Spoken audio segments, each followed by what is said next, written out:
Persians preside over the Buddha worlds or the heavenly paradises. Especially important are Bodhisattvas.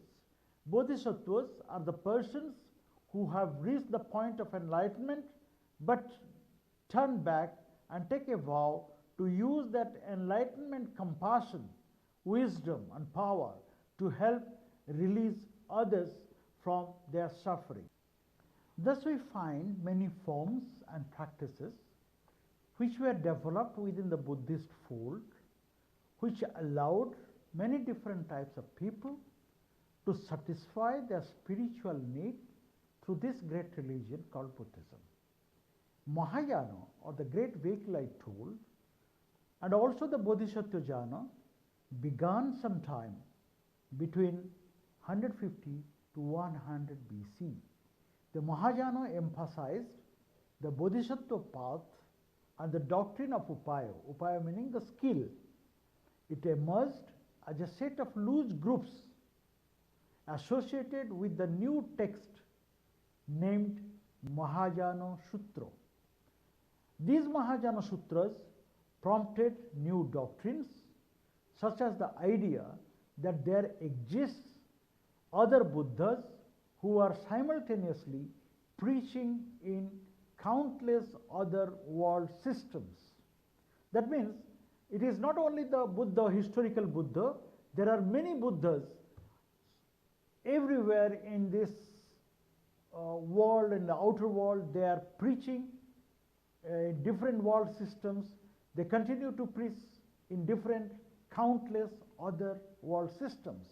In the time of Mahayana, Bodhisattva and also multiple Buddha came to be seen as transcendental, beneficent and benevolent beings who were subject of devotion. It is not only the Buddha, but many future Buddhas, many past Buddhas, or many simultaneous Buddhas who were preaching in many places of the world system. They are subject to be given the salutation, and they are subjects of devotions also. Mahayana as a school was gaining ground in India, and Huan San, a Chinese pilgrim who visited India in 7th century, witnessed the same thing. Mahayana is today the dominant form of Buddhism in the East Asia and Tibet. Now, when this was the state of affairs of Buddhism during the time of Ashoka, what happened to this religion after the demise of Ashoka, after the death of Ashoka?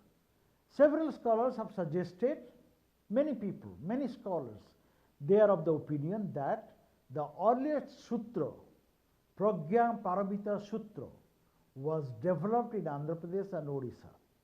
These are the two southeastern states of the present day India.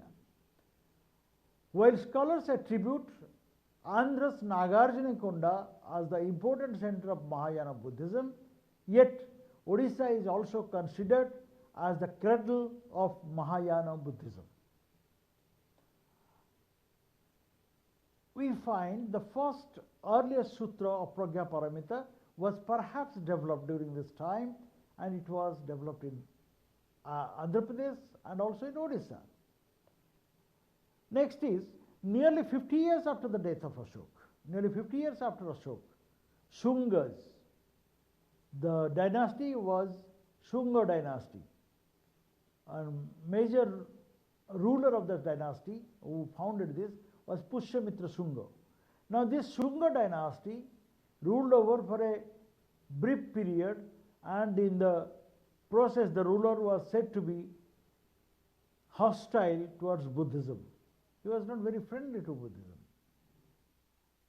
Though there has been no historical proof to back it.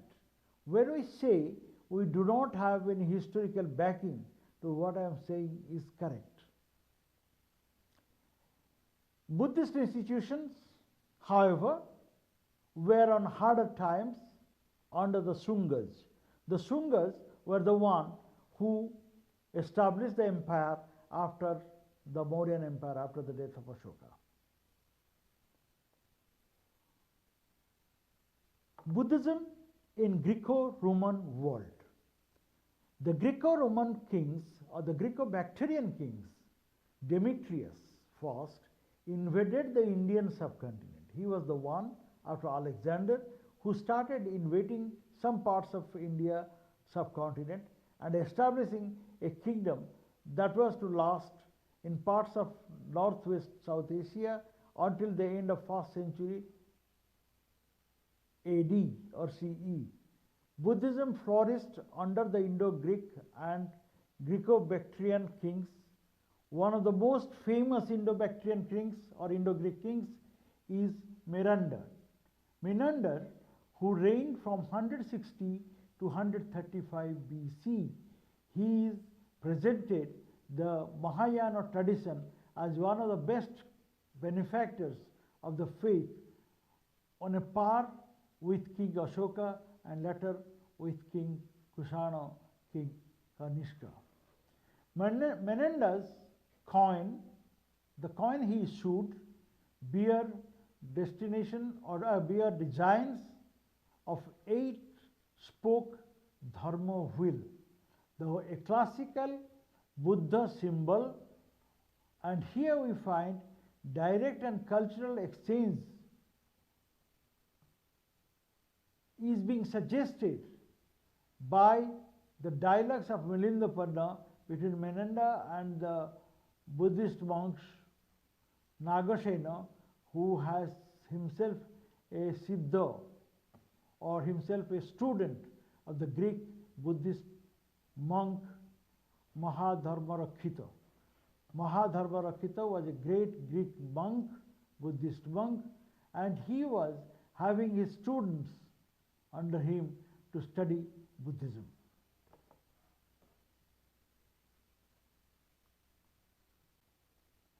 During the 1st century BC, the first anthropomorphic representation of Buddha are found in Indo-Greek region in a realistic style known as Greco-Roman. For the first time we find that Buddha is being represented as a full-scale image, in the full-scale image of a human being, and this was in a realistic style, and the style was Indo-Greek style, or you can say it Greco-Roman style. Many of the stylish elements in these figures, representation of Buddha, point to Greek influence like wavy robe covering both shoulders, the stance of the upright figure. It is from 1st and 2nd century, standing Buddhas with the stylistic curly hair, which was usually in the Mediterranean style, and there is a knot on the head, and it is a purely Hellenistic style, and the iconography were excavated, styles and iconography were excavated at the time at the places of Gandhara sites. That means for the first time we find in the Greco-Roman type, we find the first anthropomorphic representation of Buddha, in which a typical Greek style of wardrobe, Greek style of dressing sense is being used. The arrangement of the hair and a top knot usnisa, which is on the head of the Buddha, is from the style of that region which was that time prevalent. A huge quantity of sculptures belonging to Buddhist art and purely Hellenistic style and iconography were excavated during this time. Several influential Greek Buddhist monks were also recorded during that time. They were known as Mahadharmarakkhita, literally translated as the great teacher, a great preserver of the Dharma, was a Greek Yona Buddhist head monk according to the Mahavamsa. Now, Yona is usually referred to as the Yavanaj or the people from the Greece origin.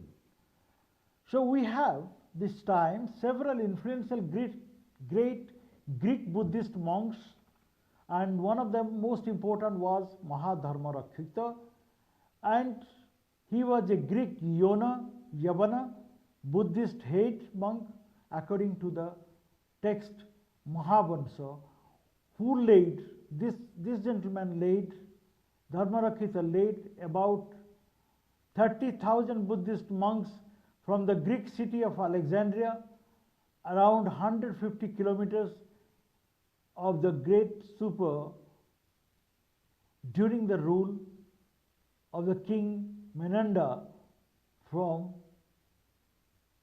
165 BC to 135 BC.